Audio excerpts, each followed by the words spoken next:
బిర్యానీ వేలాడదీసి దాన్ని చూస్తూ ఉత్తన్నం తింటున్నావా తింగర్ సచ్చినోడా?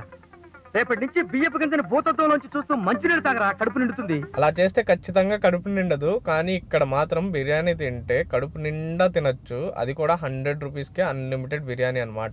ఈ హోటల్ స్పెషాలిటీ ఏంటంటే హోటల్లో ఎక్కడాను మనకి టేబుల్స్ లేవు, చైర్స్ లో కూర్చొని తినాలి. దమ్ బిర్యానీ అయితే 100 రూపీస్, ఫ్రై బిర్యానీ అయితే 120, మిక్స్డ్ బిర్యానీ అయితే 150 రూపీస్ ఛార్జ్ చేస్తున్నారు. ఇక్కడ అంతా సెల్ఫ్ సర్వీసే.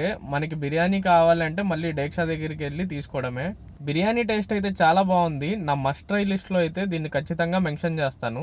గోంగూర, ఖట్టా, రాయితా, షేర్వా ఇది ఏది కావాలన్నా సరే మనమే వెళ్ళి తీసుకోవాలి. ఇవి టేస్ట్ అంతగా బాగోవేమో అనుకున్నాను, కానీ ఖట్టా అయితే ఇరగదీసింది. టేస్ట్ అయితే అద్దిరిపోయింది. నాకైతే ఇక్కడ అంబియన్స్ హోటల్కి వచ్చినట్టు అనిపించలేదు, ఏదో పెళ్లికి వచ్చి తింటున్నట్టు అనిపించింది. హోటల్ పేరు వచ్చి అయితే బిర్యానీ రెస్టారెంట్, 5 రూట్లో ఆంధ్ర హాస్పిటల్ దగ్గర ఉండిద్ది. నెక్స్ట్ వీడియోలో మళ్ళీ కలుద్దాం. Bye bye.